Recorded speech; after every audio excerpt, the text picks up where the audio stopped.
коллегиальный органға мен кеңес құрамынан шығуды шешетін әрбір мүшенің өзі, ол кеңес құрамы емес, дауыс беру. Жазбаша өтініш деп заңда жазылып тұр.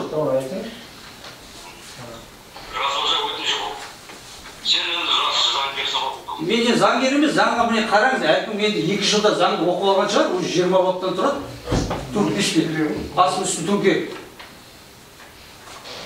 İstemeyim деген adam ешкім зорлай алмайды. İki sene şahit ediyorum. Arzu iki finans kayıp. Kelmey kalsın. Kelmey kalsın. Özüm енді жақсы ұсыныс болды. Қоғамдық кеңестің төрағасын барлық мүше жиналғаннан кейін сайлаймыз деді. Сол шешім болды. Енді қазір 14 мүшеміз. Төрағасы жоқ, хатшы да жоқ бізде. Тек отырыстың хатшысы шеккен.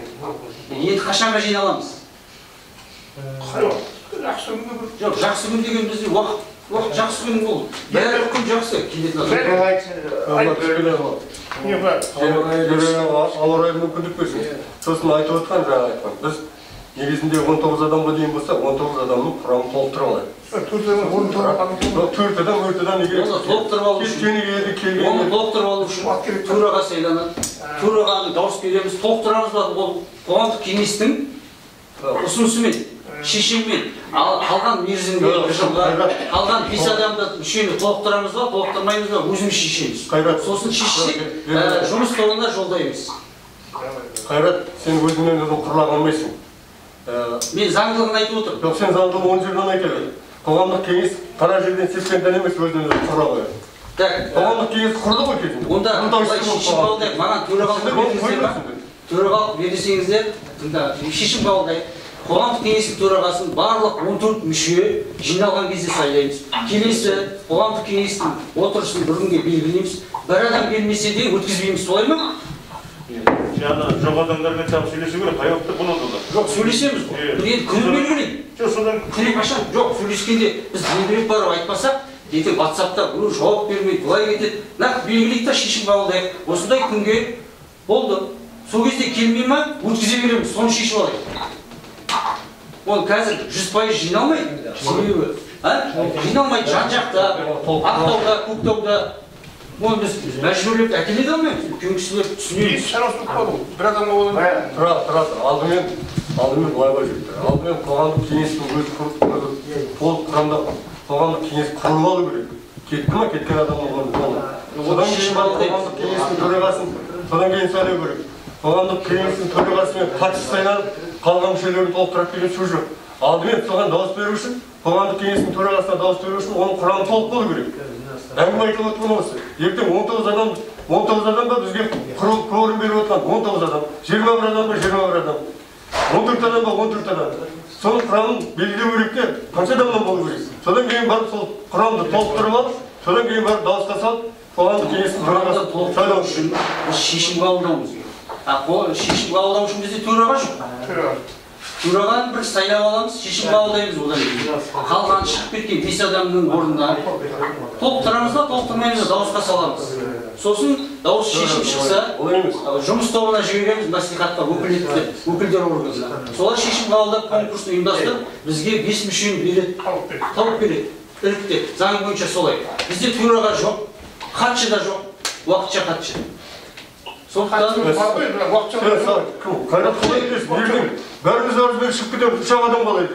Ол 3 адаммен сен төрағасын сайлап алайын деп отырсың? Әркімнің өзінің еркі. Жоқ, еркі болғанда. Кім?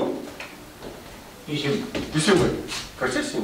Сендер заң адамын дегенмен өзің ойлайсың, сен 3 адам қаласың. Қазір бәріміз еркі шығамыз дейміз. Ол адамдар толықпайды. Көрім жоқ. Сонда 3 адаммен ертең төрағаны сайлаймыз ба? Құрам сайлану керек, құрам бізде шығып кеткеннен кейін уже кворум бар. 14-ті қазір кворум бар, просто айтып атқаным. Бізде қазір 14 мүше, 19 емес. Қалған құрамды толықтырып алу керек. Толықтырып алу үшін құрамға сайлау керек. Құрам толықтыру үшін арыз беру керек қоғамдық кеңеске. Сол жерде біз қоғамдық кеңестің мүшелері қанша адам жиналамыз, құрамға енгізуіміз керек, содан кейін барып төрағаны мәселе болып ұсынуымыз керек. Солардың арасынан. Мүмкін жаңадан сайланатын адамдардың ішінен біз төраға сайлармыз. Ұсыну. Болмайды.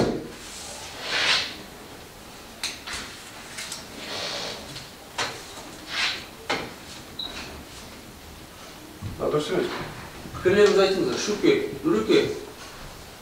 Жалпы сосын мына келген, жиналысқа келгенде мына қоғамдық кеңестің төрағаларының бәрі қандай мәселе болатындығын қоғамдық кеңестің мүшелерінің бәрі алдын ала білу керек. Не мәселе қаралады осында? Біз бұны Нұрекеңнің мінекей мына айтып отқан әңгімесін біз міне қатап жүрміз. Bir жағынан жолдас, көңіл татуымыз былай қарағанда. Жақындығымыз да бар. Тап мен мынадай ойлаған жоқпын. Тап осы арада жаңағы несін мандатын жақтырып кетіп қалады деп. Әкімшілікте білмейді. Неде білмейді. Бұл енді ең болмаса мен ренжіп отқанын айту керек еді. Жігіттер мен мына қойдым. Мынаны берейін деп жатырмын. Әкімшілікті ескерту тиіс емес ешкім. Адамгершілік жағынан не Адамгершілік жағынан ол өз шешеді, ол маған айтпаңыз. Бірақ мен заң жағынан айтып отырмын. Мен саған қарап айтып отқан жоқпын. Саған қарап айтып отқан жоқпын. Мен ұлтқа қарап айтып отырмын. Әкімшілікті ескерту деп ешқашан да айтпаймыз. Жоқ, неге айтпаймын? Неге ешқашан да айтпаймыз. Әкімшілік. Неге айтпаймын? Ертең кім істес болады? Қоғамдық кеңеспен кім істес болады? Істес болады бәрі. Еріксіз істес болады ма сенің? Жоқ, қой ондай қайрат. Сен тіпті жерден жік-шық деп бұлақ шықты. Қаншама, соншама сені дәріптегенде де қойшы сен оныңды. Басқа адамдардан не ақыл жоқ. Нұреке, сізде қандай пікір? Олай жүрсін алайын. Олай болатын болса түбінде жалғыз өзің қаласың. Сен не, біздер не көресің сен? Пікір айтыңыздар. Бәрі не көресің? Біз осы арада тұрған, сен сыпырғын келіп ұстайтын мұсыр болсайын, сен... 14 адам дедің, сол бәрі 14 адам болса, сол ары 5 адам толып тұрып алып, сосын бір елге барлығының көздерінше... Төраға сәлем көріп қойдым. Сізге қызмет, жүз айыға отыр. Ел үшін жұмыс істейді ғой, аналарының түрі қажет жоқ. Айта, пікіріңіз айта беріңіз. Сөйтің, бұл бір ауданға үстіме жауап берген ел үшін қалсын жұмыс істедім, істеп жатыр. Ауданы 19 орынды лимит жоқ қой да? 19 орын, қазір өтініш жүрсе 35 тұрғын тұрғын. 19 деп бекітіп жатты. А бекітіп жатты. 3 жыл. Осы полномочиясы 19. Үстеу шығып кетті. Бесеу шығып кетті. 14 сайлау болды. 14-тің жинап, 14-тің арасында сайлау керек па? Апайлар келсе қыздарымыз. Ешкімде елге болмайды. Сайлау жұмыс істейді. 14 адам негізгі мүше 19 ғой, солай ғой. 19-да бесеу шығып кетті. Енді бесеу шықты аға. Солай ғой түсінемін. Енді ертең мысалы, мына ертең айтып отырған бұл жерде айтайтын қажеті жоқ. Енді адамгершілік тұрғыда бәріміз. Енді осы 14-ті сайлап, енді бізге бесеу керек па дәрежесі? Керек жоқ па? Сол кісілер жабылып, керек емес емес. Өзді айтып отырмын. 19 адам бізге берілген. Құрам 19 адам. Енді айтып, тұрғыда сайлап алғаннан кейін оны дауысқа салып шешеміз. Орнына адам келіп көрген. Дауысқа салып шешеміз. Сондықтан 19 адам төлем алуымыз керек. Содан кейін барып... Ол рабочий ма, ол пәленбай, неден келен ма? Енді соны түгелдеп, содан кейін барып, Солай болған дұрыс жігіттер.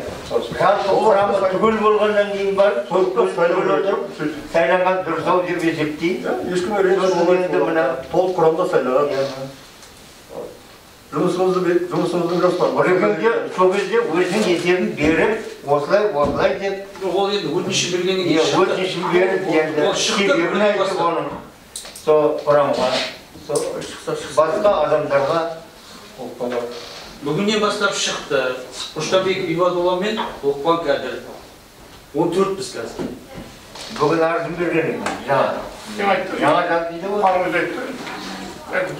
Екі ғана шағып барысы соның жаңағы себепсіз қатып қалса. Иә, ол зәлес себептерін қоспаса. Сол себепсіз. Натиша апай, естідіңіз ба? Естідім. Пікіріңізді айтыңыз енді. Енді мына көпшіліктің айтқан, сол айтып отырғаны дұрыс қой, бәріміз сол бір шектерден бір ауыздан бір жағынан жаға мойын бір жеңнен жең шығарып, бір ауызды неге келісіп, сосын жаңағы осы түгел жиналған уақытта тұрған сайлайып, сосын қалған жаңа шығып кеткен адамдардың орнына өздері арыз беріп кірмей ма болған? Мәслихатқа бөліп, мәслихат бекітіп содан кейін барлық көшелік қосылып, сонымен барлығы болу керек. 19 адамға 19 адам жинап, соның ішінен төрағаны сайлайды. Солай деп ойлаймын мен айтатыным сол. Жақсы, естідім. Азамат, пікір. Енді көпшіліктің бірге біліп, жаңа адамдардың бәрі зайлап алады. Сосын. Басқа. Айтасыз ба? Қараса, иә. Бұл дұрыс қой. Енді жаңағы мына кім Ұлықпанның өтінішін жоғары жақтар біле ме? Ұлықпан-ау. Енді біліп ақылдасып, осы соғыскерлермен де ақылдасып, енді жалпы барлық істегенде қоғамдық кеңестің негізгі жұмысы мына атқару билік өкілетті мына органдерге мына көмек беру соларға. Халық пен екі ортадағы ашықтық пайда ету, дәнекер болу екі ортаға. Сондықтан облыстармен де ақылдап, мен арызымды берейін деп отырмын, осылай болайын деп отырдып, жайлап алдынан өтіп, содан кейін төрт көзіміз түгел отырғанда, облыстардың де өздерінің пікірі бар шығар, мәслихат депутаттарының да несі бар шығар, ақылдасып отырып жасаған оңтайлы ой деп ойлаймын. Жақсы. Жаңа сізге де айтып кетейін. Заң бойынша қоғамдық кеңес төрағасы өзінің өтінішімен деп айтып кетейін сізге. Ол оны ескертем ма, өзінің құқығы. Ол ескертпей деп те айтпаймыз, ескертіп те айтпаймыз. Өзі біледі. Күнде барып жүр. Дегенмен енді бұның бәрі түсіндім. Енді қоғамдық кеңестің төрағасын уақытша кім атқарады? Атқарасыз ба сіз? жоқ. Неге? Атқарыңыз енді, мына бәрі жұмыс қаттаманы жіберіп, анаяққа шешім шығаруымыз керек қой. Кім атқарады? Айтыңыздар. Міндетін кім атқарады? Мен атқарамын. Мен атқарайын. Ұйымдастырып беремін. Қатысылмасаңыздар. Мен бұрында осы қоғамдық кеңестің төрағасы болып келдім осы атқарайын. Басқа кімде ұсыныс бар? Мен мұндай орынды жауапсыз қалдыра алмаймын. Азаматтық арым жібермейді. Жеке, айтыңыздар, кімде қатысылмасаңыздар. Мен қарсы емеспін.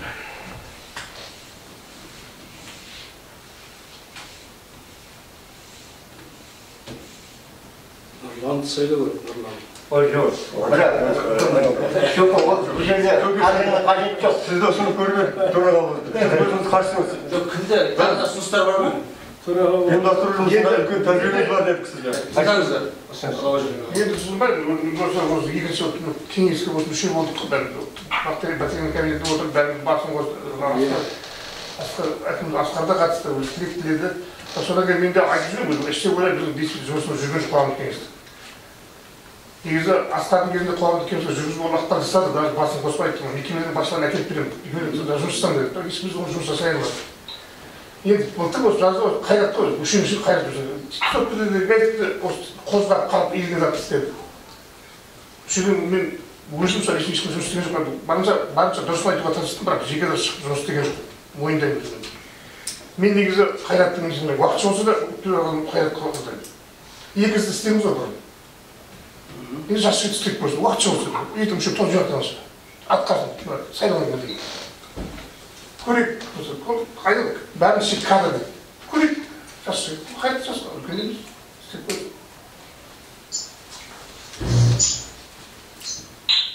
Кімде қандай ұсыныс бар? Наташа апай, естіп тұрсыз ба сіз? Уақытша кез келген адам болады ғой. Уақытша кез келген адам болады. Айтып болсаңыздар, сізде қандай ұсыныс бар? Уақытша міндетін атқару кімге жүктейік дейді? Қандай ұсынысыңыз бар? Енді мына жинап, осы қоғамдық кеңестің отырысын ұйымдастырып жүргізіп отырған сенің өзің, мен уақытша сені төраға етіп сайлағым келіп отырмын. Уақытша. Мына отырған қоғамдық кеңес. Жаңа қаржы сайлауын сол қойдауын арабарында.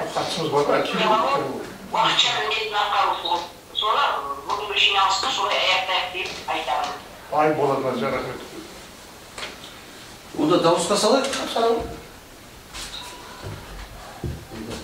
Маған мүшелер, сіз, Наташа апай, оған білмеймін қалған. Сені білдіріп алып, уақытша міндетін атқарушы деп. Соған дауыс бергенде қолдарыңыз көтеріп дауыс беріңіздер. Атын өзі біледі ғой. Кім қалды? Неше адам? Төртеу. Шөкен. Бесеу ма? Азамат? Бесеу. Наташа апаймен алды. Онда жазып қоярсыз.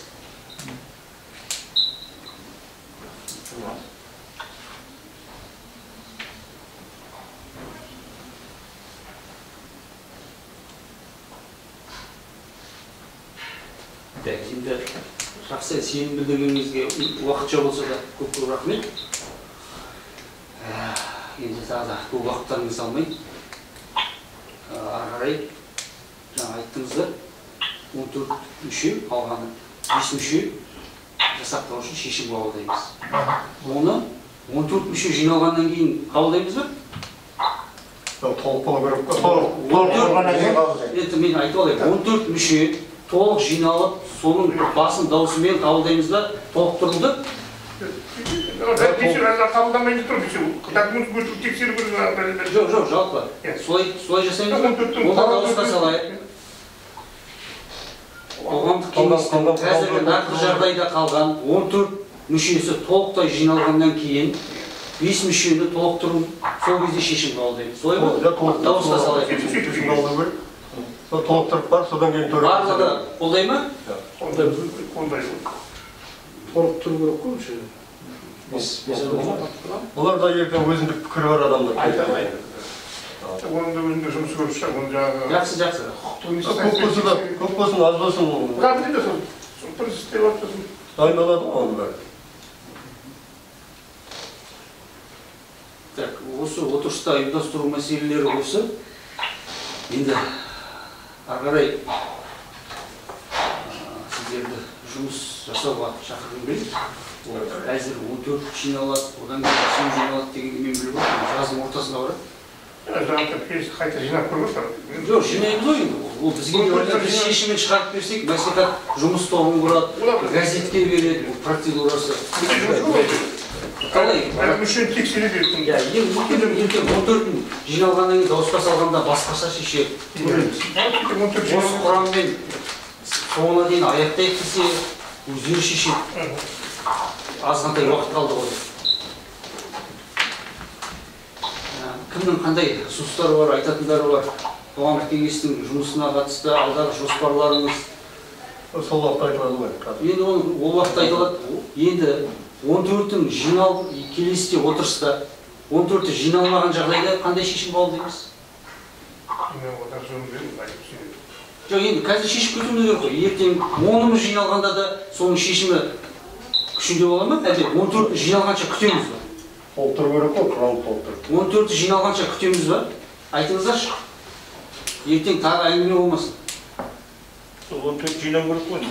Толық жиналсын. 14 жиналмаса Жиналмаса болды. бір күнді белгілейміз ба? Енді қайтамыз. Әркім өз жауапкершілігімен. Онда группада сірә оқып отырсыздар ғой WhatsApp-тан. Сода оқып отырыңыздар, бір күнге белгілейміз. Апайлар қашан келеді?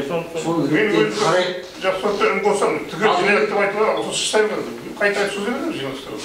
Жиналайық, 1 сағат, 1 сағат. Енді оның бәрін түсініп тұр ғой, бұл жерде Қожағали ағамыз айтқан жоқ келмейді. Өте шыстаймын, оларға көргенде айтып келіңіз, мәселен секунд жүріп, қорқақ құсап қашпай кетіп өтіп кетіп. 2 апрель 5-ші күні келіп тұр, алдағы 5-ші күні 2 апрель.